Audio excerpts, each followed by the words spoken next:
Androcles and the Lion. In ancient days long gone by, there was once a slave named Androcles who was forced to work under a very cruel master. One day, he took his chance and managed to escape from his master's house, fleeing to the surrounding forest. Androcles was of course overjoyed to be free, but now he had new troubles. What was he to do next? Where was he to go? How was he to live? He wandered through the forest, pondering these questions, when he came upon a mighty lion groaning with pain. Androcles' first thought was to run for his life, but then he stood curious as to why the lion didn't spring up and pounce. After a while, when the lion had continued to groan but not move at all, Androcles cautiously went closer and closer and closer, until he was near enough to touch the lion.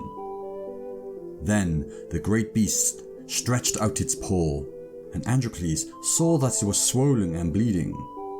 Full of pity and forgetting his fear, he bent to examine it. He discovered that a huge thorn was stuck in it, which was causing the pain. He delicately pulled out the thorn and bound up the lion's paw. The lion bowed its mighty head to Androcles and rubbed its mane against him, and even licked his hand. Androcles followed the lion to its cave and took shelter there. The great beast then bounded off to hunt for its meat for Androcles to eat, and this is how they lived from then on, until one day when hunters came to that part of the forest.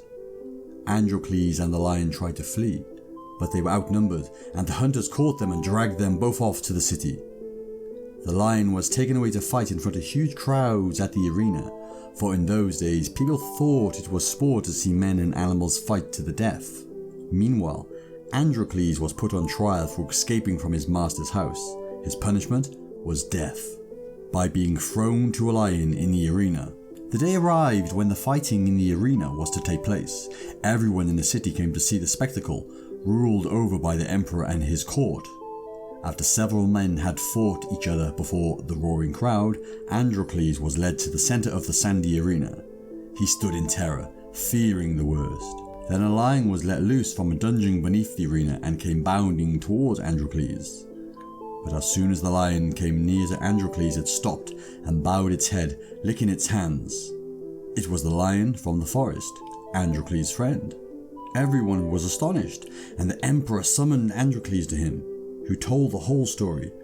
After hearing this, the emperor told Androcles that he was pardoned and free to go, and the lion was also let loose to return to its home in the forest.